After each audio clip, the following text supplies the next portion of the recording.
요즘은 목욕탕이 많고 뭐 언제든지 가는 것 같은데 제가 어렸을 때는 뭐 지금처럼 목욕탕이 많지 않았습니다. 그리고 뭐 저희 집만 그랬는지는 모르지만 어렸을 때는 목욕탕은 뭐 언제나 가는 게 아니라 정해진 날만 이제 가는 거죠. 그래서 2주에 한 번, 처음에는 뭐 한 달에 한 번 갔다가 2주에 한 번 그렇게 토요일에 목욕탕을 갔었습니다. 그런데 그 토요일에 가면 항상 사람이 많았던 것 같아요. 아이들도 엄청 많고 또 어른들도 많았습니다. 그렇게 목욕탕이 흔하지 않던 옛날 어느 시골에 사는 한 청년이 장가를 가게 되었습니다. 결혼을 앞두고 평생 처음으로 읍내에 있는 목욕탕에서 목욕을 하게 된 거죠. 그래서 목욕탕에 들어가 보니 그 안에 사람들이 이제 많이 앉아 있는 거예요. 그래서 그것을 보고 이 청년이 내일 장가 가는 놈들이 되게 많구나 이렇게 말했다고 합니다. 이렇게 사람들은 모든 것을 자기 기준으로 이제 생각할 때가 많죠. 그래서 자기 기준에 맞으면 잘된 일이지만 자기 기준에 맞지 않으면 이제 잘못된 일이다 이렇게 생각하기도 합니다. 즉 자신이 지금까지 체험한 그 경험을 가지고 잘된 일과 잘못된 일을 구분한다라는 것이에요. 또한 일반 상식을 또 모든 판단의 잣대로 삼고 상식에 맞지 않는 일이 생기면 이해할 수 없다고 말하는 사람들도 이제 종종 우리가 발견할 수 있습니다. 근데 성경을 보면 우리의 경험과 세상 상식에 맞지 않는 일이 많이 나온다라는 것이죠. 그래서 성경을 보면 하나님께서 일하시는 방법은 우리가 생각하는 방법과 다르다라는 것을 우리가 알 수 있습니다. 일반적으로 사람들은 많이 배운 사람이나 또는 가문이 좋은 사람, 또 경험이 많은 사람 등을 통해서 뭔가를 이루려고 합니다. 그러나 하나님은 우리들과 같지 않다라는 것이죠. 하나님께서는 학력이나 가문이나 경험을 중시하는 세상 사람들과는 다르십니다. 뭐 그렇다고 그것이 중요하지 않다. 뭐 하나님이 그것은 뭐 전혀 반대로 간다라는 것은 아닙니다. 그냥 다르게 쓰신다라는 것이죠. 오늘 본문에 등장하는 엘리야를 보아도 이제 그러한 사실을 우리가 좀 알 수 있죠. 물론 엘리야는 갈멜산 꼭대기에서 혼자 그 450명의 바알 선지자와 맞짱을 떠서 승리하기도 하고 7번 기도한 끝에 3년 6개월 동안 내리지 않던 비를 내리게 하고 죽은 아이를 살려내는 등 엄청난 하나님의 역사를 일으킨 분명한 하나님의 사람임에는 틀림이 없습니다. 그러나 야고보서 5장 17절에 의하면 엘리야는 우리와 성정이 같은 사람이다라고 말씀하죠. 성정이 같다는 말은 똑같다라는 말입니다. 기쁠 때 우리처럼 엘리야도 기쁘고 슬플 때 우리처럼 엘리야도 슬프고 낙심이 될 때 우리처럼 엘리야도 낙심하는 사람이었다라는 것이에요. 즉 엘리야는 우리와 별다를 것이 없는 본성도 또 감정도 똑같은 사람이었습니다. 또한 그가 자라온 환경이나 가문 등 출신 배경이 뭐 그렇게 특별하게 좋은 것도 아니었습니다. 오늘 본문 1절을 보면 그 출신 배경에 대해서 길르앗에 사는 디셉 출신 사람이라고 간략하게 소개하고 있는데 이 짧은 한마디가 그에 대한 프로필의 전부입니다. 하나님의 위대한 선지자 엘리야의 프로필치고는 좀 짧죠. 일반적으로 성경을 통해서 우리는 하나님께 쓰임 받았던 사람들에 대해서 어느 정도까지는 좀 알 수 있어요. 뭐 적어도 부모님도 알 수 있고 조상이 누군지 아니면은 뭐 출신 배경 또 직업 하나님께서 부르신 이유 이런 것들이 언급되어 있습니다. 그러나 엘리야에게는 그러한 흔한 소개마저도 없이 그냥 디셉 사람 엘리야다 이렇게 간단하게 소개하고 있습니다. 여기 디셉은 성경 중에서 이곳에만 언급되어 있어서 구체적으로 어디를 가리키는지 잘 알 수 없을 만큼 세상에 잘 알려지지 않는 뭐 그런 도시이지 않았을까. 어느 시골 마을이었던 것 같습니다. 그러니까 엘리야는 이름도 알려지지 않은 디셉이라는 그 시골 출신, 쉽게 말해서 이제 촌놈인 것이죠. 이처럼 엘리야는 모세처럼 어릴 때부터 왕궁에서 훈련을 받은 사람도 아니었고 바울처럼 많은 공부를 한 엘리트도 아니었다라는 겁니다. 그렇다고 아브라함, 이삭과 같은 훌륭한 조상을 둔 야곱처럼 가문이 좋았던 그런 사람도 아닙니다. 그는 이름도 알려지지 않는 디셉이라는 시골 출신 촌놈이며 현재도 길르앗이라는 한 촌동네에 살고 있는 평범한 그런 사람이었습니다. 그런데 놀랍게도 하나님께서는 그 엘리야를 쓰셨다라는 것이에요. 하나님께서는 하나님의 위대한 계획을 이루시기 위해서 뭐 우리가 세상적으로 말하면은 별로 내세울 스펙이 없는 거죠. 그런 엘리야를 쓰셨다는 겁니다. 그리고 이것은 우리가 엘리야처럼 뭐 좋지 못한 환경 속에 산다 할지라도, 별 특별한 재능이나 능력이 없다 할지라도, 가문이 좋지 않다 할지라도 하나님께 쓰임 받을 수 있다는 것입니다. 우리에게 남들처럼 내세울 만한 어떠한 프로필이나 또는 어떤 경력이 없다 할지라도 하나님께 쓰임 받을 수 있다라는 것이죠. 즉 우리의 외적으로 보이는 여러 모양과 또 하나님께 쓰임 받는 것과는 별 관계가 없다는 것입니다. 그러면 어떻게 해야 엘리야처럼 하나님께 쓰임 받을 수 있을까요? 첫째로 그 환경을 극복해야 된다라는 것이에요. 여러분, 엘리야는 분열 왕국 시대에 북이스라엘을 무대로 활동하던 선지자였습니다. 그런데 이 북이스라엘은 초대 왕 여로보암부터 또 나답, 바하사, 엘라, 또 시므리, 오므리에 이르기까지 다 악한 왕들이 나라를 다스리고 있었습니다. 오늘 본문 바로 앞장인 열왕기상 16장 25절을 보면 그 6대 오므리 왕에 대해서 여호와 보시기에 악을 행하되 그 전에 모든 사람보다 더욱 악하게 행했다라고 말씀하고 있어요. 그리고 이 오므리 왕에 이어 등장하는 왕이 이제 아합 왕입니다. 우리가 잘 아는 그 역시 아버지 오므리처럼 악을 행했습니다. 그런데 열왕기상 16장 30절을 보면 아합이 이전의 모든 사람보다 여호와 보시기에 악을 더욱 행했다라고 말씀합니다. 그래서 심지어 열왕기상 16장 33절을 보면 그는 그 이전에 이스라엘의 모든 왕보다 심히 이스라엘 하나님 여호와를 노하시게 했다. 제일 악했다라는 거예요. 제일 하나님의 분노를 샀던 왕이다. 그런데 아합 왕이 그렇게 악한 왕이 된 배경에는 이세벨이라는 부인이 있었습니다. 아합 왕은 나라의 안정을 이룩하기 위해서 시돈 왕의 딸 이세벨을 왕으로 삼게 되는데, 이세벨이 시집 올 때 바알 신상과 아세라 목상을 가지고 왔고 남편인 아합 왕으로 하여금 우상들에게 경배케 했으며 그로 인해서 북이스라엘의 모든 신하들 또 국민들까지 우상을 이제 숭배하게 만들고 이제 아합 왕 때 완전 우상 천지가 돼버리는 것이죠. 그러니까 엘리야가 살던 시대는 하나님을 섬겨야 할 이스라엘이 왕부터 시작해서 신하들, 제사장들, 모든 백성들까지 다 우상을 섬기며 하나님을 떠났던 완전 어둠의 시대였습니다. 어떻게 보면 엘리야는 이스라엘 역사에서 가장 어두운 시대에 자랐고 성장했다고 할 수 있습니다. 제가 여러 번 말씀드렸지만 구약의 역사서를 읽다 보면 선지자들이 많이 등장하잖아요. 선지자들이 등장한다는 것은 뭐 좋을 때도 뭐 있겠지만 거의 대부분은 이스라엘이 하나님과 맺은 언약을 지키지 않고 율법을 떠났다, 그렇게 막 살고 있다. 그때 이제 선지자가 등장하죠. 그러니까 읽다가 이거 좀 약간 막장이다, 좀 이상하다 하면은 어김없이 선지자 등장하는 겁니다. 그리고 더 위대하고 강력한 선지자, 물론 뭐 모든 선지자들이 다 위대하고 훌륭하지만 성경을 읽다 보면 좀 더 세게 기록된 그런 선지자가 등장한다는 것은 그만큼 더욱 어둠의 시대고 더 타락한 시대로 보시면 되는 거죠. 우리가 엘리야를 정말 위대한 선지자로 알고 있지 않습니까? 우리뿐만 아니라 뭐 이스라엘 사람들도 그렇게 생각하는데 그만큼 엘리야가 활동했던 시대가 영적으로 어두웠다, 영적으로 너무도 타락했던 시대다라는 것입니다. 그렇게 왕부터 시작해 신하, 제사장, 많은 백성들까지 하나님을 떠나 우상을 섬기던 그런 상황 속에서 하나님을 믿고 또 하나님을 섬긴다는 것은 매우 위험한 행동입니다. 하나님을 섬기다가 붙잡히는 날에는 극심한 고난을 받을 뿐만 아니라 심하면 목숨까지 위험할 정도로 영적으로 깜깜한 암흑기이기 때문인 것이요. 그래서 그럼에도 불구하고 엘리야는 이러한 환경을 극복했다라는 겁니다.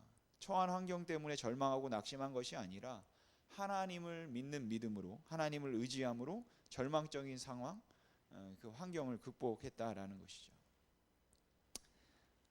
잠깐 이 그림을 보시면, 이 그림은 마귀와 사람이 장기를 두고 있는 것을 이제 그린 것이에요. 마귀는 지금 장군이다라고 외치는 겁니다. 장군이다라고 외치고, 외통수에 걸린 인간이 머리를 긁적이는 장면을 이제 그린 겁니다. 지금 외통수에 걸려 있고 사람은, 마귀는 지금 장군을 외치고 있는 상황이죠. 마귀는 장군을 외치며 지금 현재 신바람이 났습니다. 언뜻 보아도 이제 외통수인데, 그런데 이 그림의 제목이 무엇인지 아십니까? 이 그림의 제목이 무엇일까요?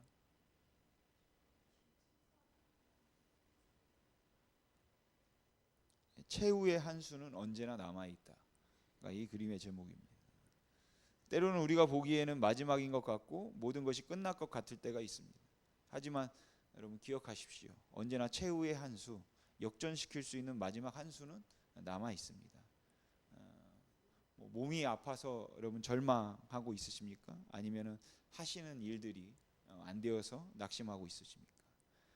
힘들어서, 또 하고자 하는 일이 잘 안 되어서, 투자한 것들이 머리에서 샀는데 발목에 있어서 끝이라고 생각하고 있으십니까? 아직 끝이 아닙니다. 여러분. 마지막 한 수는 남아 있다라는 것이죠. 우리에게는 하나님이 계시다라는 것이에요. 하나님이 우리와 함께 하시면 우리는 외통수에 걸렸지만 그 외통수에 걸린 판도 하나님이 함께 하시면 여러분 뒤집을 수 있는 겁니다. 하나님이 우리를 도와주시면 여러분 역전시킬 줄 믿습니다. 하나님이 역사하시면 우리의 모든 환경 극복할 수 있을 줄로 믿습니다. 그러니까 여러분 처한 환경 때문에 여러분 낙심하지 마시고 또 두려워하지도 마시기 바랍니다. 뒤집기의 명수이신 하나님을 의지하고, 엘리야가 처한 환경이 어떻습니까?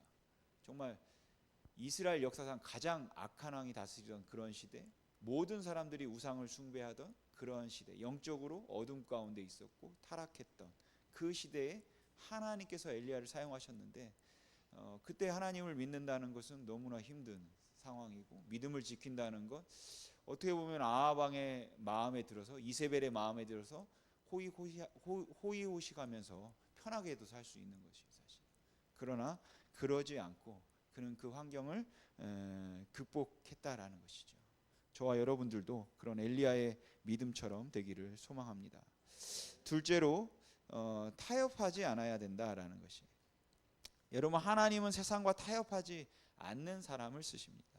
엘리야 시대 많은 사람들은 아합 왕과 왕비 이세벨이 무서워서 세상과 타협해서 세상에 적당히 동화되어 살았습니다. 하나님을 믿는다고 하는 대부분의 사람들이 아합 왕이 무서워서 도망쳐 동굴 속에 숨어 버렸고, 숨지 않은 사람들은 하나님을 버리고 바알신을 섬겼다라는 것이에요. 이러한 상황 가운데 엘리야도 얼마든지 타협할 수 있는 것이죠. 얼마든지 조금은 물러설 수 있는 겁니다. 한 발 뒤로 뺄 수도 있는 것이고. 그러나 엘리야는 달랐습니다. 타협하지 않았다라는 거예요. 우리 같이 오늘 본문 1절 말씀 같이 한번 읽어보겠습니다. 시작.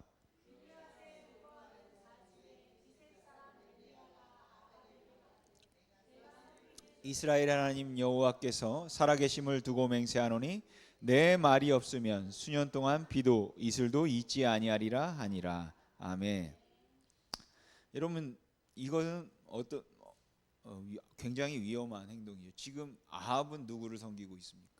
바알을 섬기고 아세라를 섬기고 있는데, 그 바알 앞에, 아니 그 아합 왕 앞에 가서, 야, 우리 하나님께서 말씀하셨으니까 비 안 올 거야 라고 이제 선포하는 것이죠.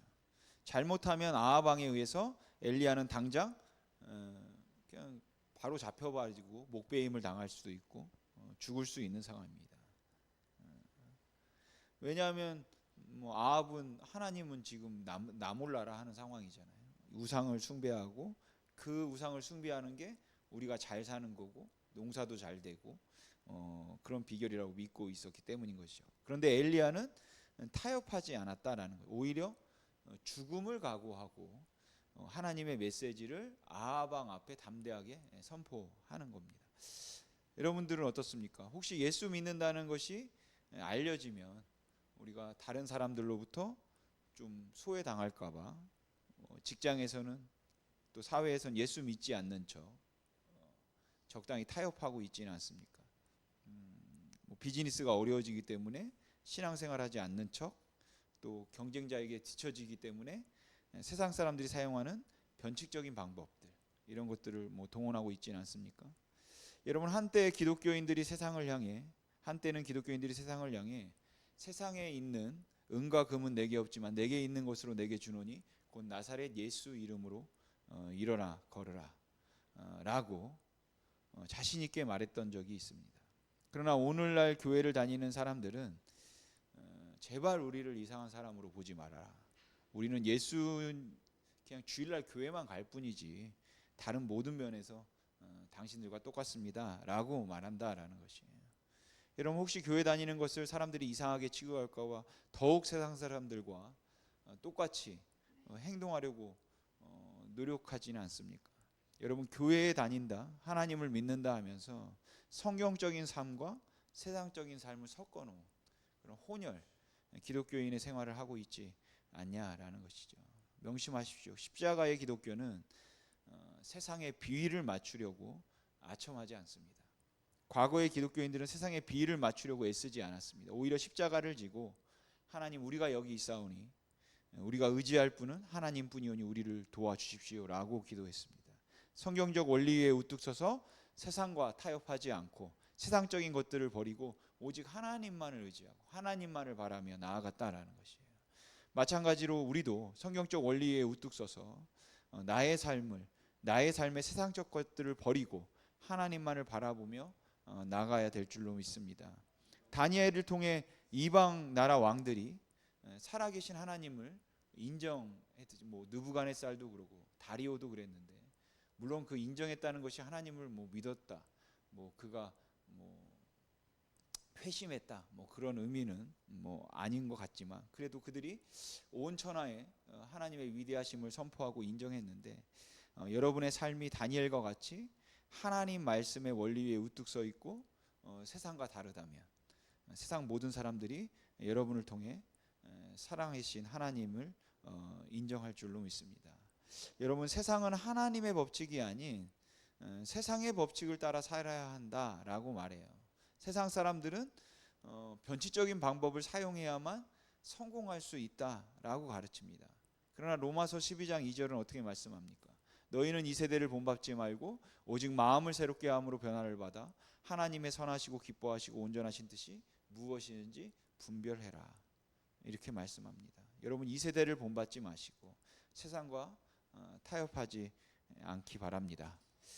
경남에 가면 많은 인재들을 길러내고 있는 거창고등학교, 저도 여기를 가려고 했었는데 성적이 모자라가지고 여기 갔으면 제 인생이 좀 달라졌을 것 같은데, 저희 때는 좀 일찍 시험을 봤던 것 같아요. 그때 뽑았었던 것 같은데, 그때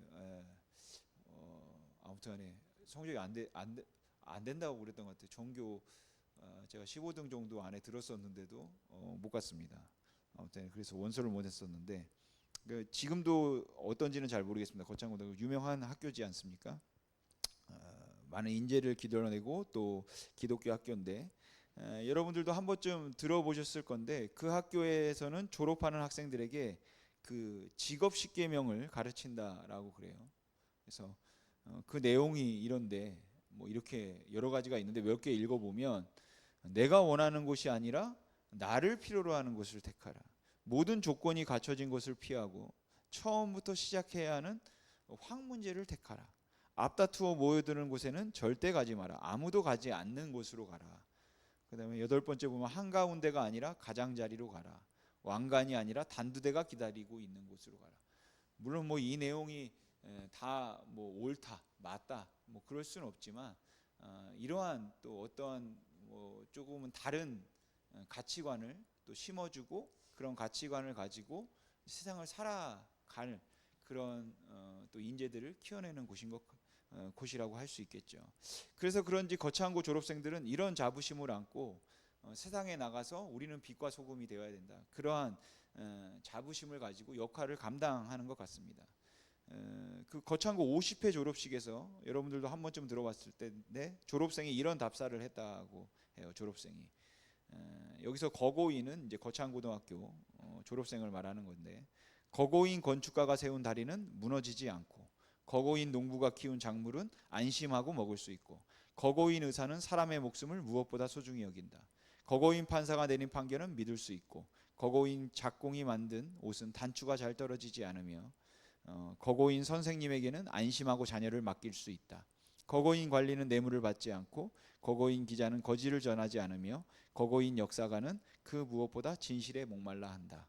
그래서 세상은 거고를 빛이요 소금이라고 한다. 여러분, 우리 성도들은 세상 가치관이 아닌 이러한 우리가 하늘의 가치관으로 가치관에 따라야 하는 사람들입니다. 그러기에 눈앞에 있는 조그만 이익을 위해서 세상의 변칙을 동원하기보다, 비록 당장 이득이 없어도 좀 손해를 볼 수 있겠죠. 그러나 믿음의 법칙을 따라서 여러분 살아가시기 바랍니다. 그리고 그렇게 하나님의 말씀대로 사는 사람이 마지막에 가서 정말 진정한 승리를 맛볼 줄 믿습니다. 직장에서, 여러분 또 사업장에서, 또 사회에서, 가정에서 세상과 타협하지 말고 오히려 우리가 기준을 삼아야 될 건 하나님의 말씀이겠죠. 그 말씀을 기준 삼아 살아가는 저와 여러분이 되기를 소망합니다. 셋째로, 하나님의 말씀에 쓰임 받으려면, 하나님께 쓰임 받으려면 하나님의 말씀에 순종해야 된다라는 것이에요. 여러분, 하나님은 순종하는 사람을 좋아하시고 순종하는 사람을 쓰십니다. 엘리야는 하나님의 말씀에 순종하여 순교를 각오하고 아합 왕에게 가서 전하는 거죠. 하나님의 말씀이 없으면 수년 동안 비도 이슬도 내리지 않을 겁니다. 이렇게 경고합니다. 근데 하나님께서 엘리야에게 또 다시 말씀하세요. 오늘 본문 3, 4절을 보시면, 너는 여기서 떠나라. 동쪽으로 가서 요단갑 그리 시냇가에 숨고 그 시냇물을 마시라. 내가 까마귀들에게 명령하여 거기서 너를 먹이게 하리라 라고 말씀하십니다. 이것은 하나님께서 엘리야에게 그리 시냇가에 숨으라고 강권하고 계신 것이죠. 설명도 하지 않고 또 이유도 밝히지 않은 채 무조건 그리 시냇가로 가서 숨으라는 겁니다. 근데 엘리야의 입장에서 보면 이렇게 말할 수도 있을 것 같아요. 아니 하나님, 지금 뭐 하시는 겁니까? 이렇게 하시려면 아예 좀 더 기다리신 다음에 저를 부르실 일이지, 왜 선지자로 부르셨다가 다시 그리 시냇가로 숨으라고 하십니까? 지금 저를 보고 있는 백성, 제가 담대하게 아합 왕한테 딱 외쳤으면 뭔가 좀 번개도 치고 좀 숨지도 않고 내가 자신 있게 다녀도 아합이 막 칼로 목을 쳐도 목이 안 부러지는 이런 역사가 일어나야 되지 않겠습니까? 그런데 저를 이렇게 숨으라고 하니까 백성들이 뭐라고 생각하겠습니까? 비겁한 놈이라고 수근거리지 않겠습니까? 그리고 까마귀를 통해 먹을 것을 주신다고요? 아니 하나님, 사람을 어떻게 보고 이러십니까? 제가 뭐 먹고 살 길 막막해서 선지자 된 것도 아니고, 그렇다고 대접받으려고 선지자 된 것도 아닌데, 그저 하나님 말씀 때문에 목숨 걸고 아합 왕에 나가서 하라고 하신 말씀 전했는데 저보고 숨으라고 하고 까마귀가 주는 거나 먹으라고 하고, 정말 왜 그러십니까? 쪽팔려 가지고 제가 살겠습니까? 저 쪽팔리는 꼴 보고 싶어서 이러는 겁니까? 도대체 왜 이런 명령을 하십니까? 이럴 수도 있을 것 같아요. 이렇게 보면 하나님의 명령이 엘리야의 입장에서는 정말 담대하게 외쳤고, 어떻게 보면 담대하게 외쳤으니까 이제 자신감 있게 백성들 앞에 나아가서 정말 이 백성들에게 하나님이 앞으로 돌아올 수 있는 뭔가 위대한 일을 내가 하겠구나 라고 생각할 수도 있는데, 야 아합이 죽일지도 모르니까 빨리 숨어, 이렇게 얘기하는 것 같잖아요. 그러니까 엘리야 입장에서는 도무지 이해가 되지 않을 수도 있었을 겁니다. 그러나 바로 이것이 엘리야가 배워야 했던 가장 중요한 훈련이었다라는 것이에요. 지금 엘리야에게 필요한 것은 아합 왕에 대항하여 싸우는 그 용기가 아닙니다. 능력이 아니다라는 거예요. 목숨 걸고 싸우는 순교가 아니다라는 거예요. 그에게 필요한 것은 순종이었다라는 것이죠. 그래서 하나님께서는 엘리야를 그리 시냇가에 숨으라 이렇게 말씀하신 겁니다. 원래 그리시라는 말은 잘라내다, 단절이라는 뜻입니다. 즉 그리 시냇가는 세상과 단절된 곳으로 먹을 것을 구할 수 없는 곳인 것이에요. 그러나 오늘 본문 5절에서 그가 여호와의 말씀과 같이 하여 곧 가서 요단 앞 그리 시냇가에 머물매라고 말씀하고 있는 것을 보면 엘리야는 하나님의 명령에 순종했다는 것을 우리가 알 수 있습니다. 어찌 보면 순교를 각오하고 하나님의 말씀을 선포했는데 숨으라는 하나님의 명령이 이해가지 않는, 내 기준에 맞지 않는, 내 자존심이 허락지 않는 그런 명령이었을 수도 있습니다. 그러나 엘리야는 순종했다는 것이죠. 그리고 그렇게 순종하여 그리시네가로 간 엘리야는 거기에서 까마귀에도 하나님의 도우심이죠. 그래서 아침 저녁으로 떡과 고기를 먹으면서 지낼 수 있었습니다. 근데 사실 이것도 상식적으로 맞지 않는 일입니다. 썩은 음식도 남기지 않고 먹어치울 만큼 까마귀는 욕심이 많은 새입니다. 그런데 그렇게 욕심 많은 까마귀가 아침 저녁으로 고기와 떡을 가져다 준다? 몇 마리나 와야 될지는 잘 모르겠지만 놀라운 일이죠. 그리고 그렇게 그리시네가에 숨어서 까마귀의 도움으로 살아가는 엘리야는 떡과 고기가 없어도 하나님만 의지하면 살 수 있구나, 하나님께서 역사하시면 못할 일이 없구나, 하나님께 순종하는 것이 내가 살 수 있는 비결이구나 라는 중요한 사실을 깨달을 수 있었습니다. 그렇게 엘리야는 그리시네가에서 순종 훈련을 통해 하나님의 일꾼으로 이제 준비되어 갔다라는 것이죠. 그러면 엘리야는 이후에 더욱더 능력 있게 되었네요. 아니, 이후에 또 넘어지는 일이 또 발생하긴 합니다. 그러니까 서 있는 자는 항상 넘어질까 조심하라, 이런 말씀을 우리가 꼭 기억해야 된다라는 것이죠. 그러나 그 모든 과정을 통해서 하나님께서는 점점점 더 하나님의 사람으로 만들어 간다라는 것을 우리가 기억했으면 좋겠습니다. 여러분, 우리는 어떻습니까? 하나님의 말씀을 들을 때 여러 가지 변명과 핑계를 늘어놓으며 순종하기를 우리가 꺼려하고 있지는 않습니까? 이런저런 형평과 사정 들어가며, 엘리야는 그럴 수 있지만 엘리야는 하나님 능력의 선지자니까 그렇지만 난 처지가 좀 다르지 않습니까? 라고 하며 순종하기를 우리는 지체하고 있지는 않습니까? 여러분, 말씀대로 따르지 않는 것만 불순종이 아니라 지체하며 또 망설이는 것도 불순종이다라는 것을 기억하시기 바랍니다. 그렇게 엘리야는 그리시네가에 머물라는 하나님의 말씀에 순종함으로써 까마귀를 통해서 음식을 공급해 주시는 하나님의 그 놀라우신 역사를 체험하게 됩니다. 여러분, 아람 나라의 나아만 장군 아시죠? 나아만, 우리 문둥병 고친 나아만 장군 이야기 다 아는데, 그 나아만 장군도 자기의 경험과 상식과 기준으로는 이해되지 않았죠. 엘리사 선지자가, 엘리야 다음에 엘리사 선지자 나오는데, 엘리야 선지자가 나아만 장군에게 뭐라고 합니까? 쳐다보지도 않고 나아보지도 않고 얼굴도 안 비치고 요단강 가서 7번 씻으면 낫습니다. 근데 자기네 아람 나라 가면 더 깨끗한 강도 많고 더 훌륭한 강도 많은데 이 더러운 요단강 물에다 7번 씻는다고 이게 나을까 생각한 것이죠. 정말 기준에 맞지 않고 이해되지도 않고 자기 경험상 경험해 본 일도 없는 이러한 선지자의 말에, 그러나 그가 종의 말에 움직였지만 그래도 순종했을 때 문둥병이 깨끗해지는 역사를 체험하게 됐다라는 겁니다. 또한 이스라엘은 여리고성을 점령할 때 여리고성을 6일 동안 매일 한 번씩, 그리고 마지막 7일째는 7번 돌라는 말도 안 되는 하나님의 말씀에, 저번에도 말씀드렸지만 한 바퀴 돌았는데 흙이 좀 무너지고 성문 떨어지고 하면 재밌어서 돌겠지만 7번 돌 때까지, 그리고 소리 지르기 전까지 아무 일도 일어나지 않는 그 상황을 정말 일주일 동안 이렇게 도는 것은 쉽지 않은 일이죠. 그러나 그들이 하나님의 말씀에 순종해서 그 힘든 일들을 감당했을 때 정말 그들을 손가락 까딱하지 않고 여리고성이 무너지는 역사를 체험했다라는 겁니다. 미국의 초대 대통령 조지 워싱턴은 훌륭한 신앙의 사람이었고 또 효자였습니다. 어느 날 그는 어머니를 위해서 생일잔치를 열고 많은 기민들을 초청하게 되었는데, 그때 그곳에 참석했던 프랑스 대사가 조지 워싱턴의 어머니에게 이렇게 질문했습니다. 어떻게 자녀를 키우시길래 이렇게 훌륭한 분을 만드셨습니까? 조지 워싱턴의 어머니가 이렇게 대답했다고 해요. 나는 오직 한 가지만 가르쳤습니다. 그 한 가지는 바로 하나님께 순종해라 라는 것이었습니다. 조지 워싱턴은 어머니의 가르침대로 철저하게 하나님의 말씀에 순종함으로 미국 대통령이 되었고, 미국을 기독교 신앙 위에 세우는 그 위대한 일을 해나갈 수 있었던 것이죠. 여러분, 하나님께서 좋아하시는 사람은 바로 순종의 사람입니다. 왜 그러겠습니까? 순종에는 말씀하신 분에 대한 존경, 또 믿음, 신뢰, 사랑이 들어있기 때문입니다. 따라서 말씀에 순종하는 것이 결국에는 복받는 비결인 것이죠. 그래서 순종이 복이다, 이렇게 말할 수 있을 것 같아요. 여러분, 복은 그냥 오지 않습니다. 하나님께서 아무에게 복을 주지 않는다라는 것이에요.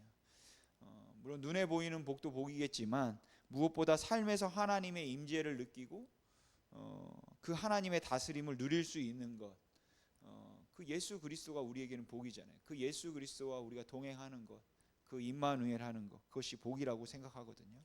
그런데 그 복은 바로 순종하는 사람에게 주신다라는 것입니다. 순종할 때 그 놀라운 하나님의 함께하심, 또 지켜주심, 또 나의 삶을 붙들고 계시는 그 하나님의 손길을 우리가 맛볼 수 있는 줄로 믿습니다. 성 프란체스코가 제자를 뽑을 때 있었던 그 유명한 일화가 있습니다. 그는 제자 후보생들에게 배추를 거꾸로 심으라고 했습니다. 잎과 줄기를 밑으로 가고 뿌리가 하늘을 향하도록 이렇게 거꾸로 심으라고 한 거예요. 이 말을 들은 대부분의 사람들은 선생님이 드디어 치매에 걸리셨구나. 이거는 말도 안 되는 소리다. 선생님이 분명 그 뭔가 잘못 말했다, 실수했다. 그래서 선생님의 말을 우리가 그대로 들으면 안 되고 우리가 잘 의미를 파악해야 된다고 반응을 보였습니다. 근데 유독 한 사람만이 말 그대로 순종해서 배추를 거꾸로 심었습니다. 그리고 그 사람만이 프란체스코의 제자가 되었다고 해요. 여러분, 우리가 왜 하나님께 쓰임 받지 못할까요? 왜 하나님을 우리가 삶에서 누리지 못하겠습니까? 순종하지 않기 때문입니다. 그러나 순종함으로 그리시네가에 머물렀을 때 까마귀를 통해서 역사하신 하나님의 손길을 경험했던 엘리야처럼 하나님의 말씀에 순종할 때 우리 또한 하나님의 그 놀라운 역사하심을 우리가 체험할 줄로 믿습니다. 여러분, 하나님께서는 머리 좋은 사람이 아니라 순종하는 사람을 찾으십니다. 그래서 하나님 나라에는 머리 좋은 사람보다 순종하는 사람이, 그렇다고 머리 안 좋다는 거 아닙니다. 바울 머리 좋았죠. 훌륭한 사람보다 순종하는 사람이 더 많은 일을 감당하는 거죠. 그러나 바울은 머리 좋았지만 순종하는 사람이었고, 다윗도 어떻습니까? 이스라엘에서 악기도 제일 잘 다루고 무기도 제일 잘 쓰고 양도 제일 잘 치고 물맷돌도 제일 잘 쏘는 정말 엄친한데, 그러나 그는 그럼에도 불구하고 순종하는 사람이었고 하나님만 나타내는 사람이었다는. 우리의 머리로 이해가 되지 않아도 다른 사람들로부터 우리가 어리석다는 소리를 들을지도 모르죠. 그런다 할지라도, 우리의 기준과 맞지 않는다 할지라도 순종하는 저와 여러분이 되기를 소망합니다. 사랑하는 성도 여러분, 마지막으로 미국에서 가장 유명한 전도자였던 드와이트 라이언 무디 목사님에 대한 이야기를 소개하고 말씀을 맺겠습니다. 1837년에 태어난 그는 초등학교 5학년 때 아버지가 사업에 실패한 후 갑자기 돌아가시는 바람에 더 이상 학교를 다닐 수 없었습니다. 그래서 그는 자라면서 공부 대신에 여러 가지 일을 하게 돼요. 대표적인 것이 이제 구두를 수선하는 일이었죠. 그러나 그가 19세 때 예수님을 만나고 나서 하나님의 일을 하기로 결심합니다. 그래서 미국 시카고의 플리머스 거리에 있는 한 그 회중교회를 찾아가서 주일학교 교사로 봉사하겠다고 이제 지원합니다. 그러나 교회에서는 그가 초등학교 5학년 밖에 안 되는 그 학력인 것을 알고 거절해요. 하지만 그는 포기하지 않고 계속해서 찾아가서 간청한 끝에 스스로 학생들을 모으면 그들을 가르칠 수 있게 하겠다, 그런 그 조건부 허락을 받게 됩니다. 그 후 무디는 거리의 불량 청소년들에게 복음을 전하기 시작했습니다. 그리고 사회에서 소외되고 버려진 그 청소년들을 모았습니다. 이렇게 해서 하나둘씩 예수님을 믿는 학생들이 늘어나기 시작하여 500명이 넘는 그 주일 학생들을 가르쳐요. 그리고 후에는 한 번의 설교로 수만 명이 예수님을 믿게 되는 19세기 가장 위대한 복음 증거자가 되죠. 한 번은 그가 설교를 마치고 강단에서 내려오는데 어떤 대학 교수가 찾아와서 무디 선생님, 오늘 선생님께서 설교하신 말 중에 어법에 맞지 않는 부분이 50곳이 넘었습니다 라고 지적하더랍니다. 그 말을 들은 무디는 뭐 보통 망신이 아니었겠지만 이렇게 말했대요. 옳습니다. 저는 초등학교도 제대로 나오지 못해 설교에서 어법이 맞지 않는 부분이 많습니다. 그러나 교수님, 오늘 저의 설교를 통해서 예수님을 믿고 회심한 사람이 몇 명이나 되었습니까? 수백 명이 넘었습니다. 하나님은 저의 짧은 어법과 지식을 사용하셔서 많은 사람들을 구원하십니다. 사람들은 항상 학력이나 경험이나 가뭄 등의 외적인 조건이 훌륭한 사람을 사용하려고 합니다. 그러나 하나님이 사용하시는 사람은 세상 사람들이 생각하는 사람과 전혀 다를 수 있다라는 것이죠. 무디와 엘리야처럼 내세울 만한 학력도 가문도 경력도 없어도 하나님께 여러분 쓰임 받을 수 있습니다. 여러분 처한 환경 때문에 여러분의 지금 처한 상황 때문에 좌절하지 마시고 엘리야처럼 뒤집기의 명수이신 하나님을 의지하고 믿음으로 환경을 극복하시고 눈앞에 있는 조그마한 이익을 위해 우리가 또한 세상과 타협하지 말고 엘리야처럼 비록 쪽팔릴지라도 손해를 본다 할지라도 하나님의 말씀을 따라 살며 순종함으로 그리시네가에 머물렀을 때 까마귀를 통해 역사하시는 하나님의 손길을 경험했던 그 엘리야처럼 말씀에 순종함으로 놀라운 하나님의 역사를 체험하시는 힘이 있는 교회 모든 성도님들 되시기를 주님의 이름으로 소망합니다. 기도하겠습니다.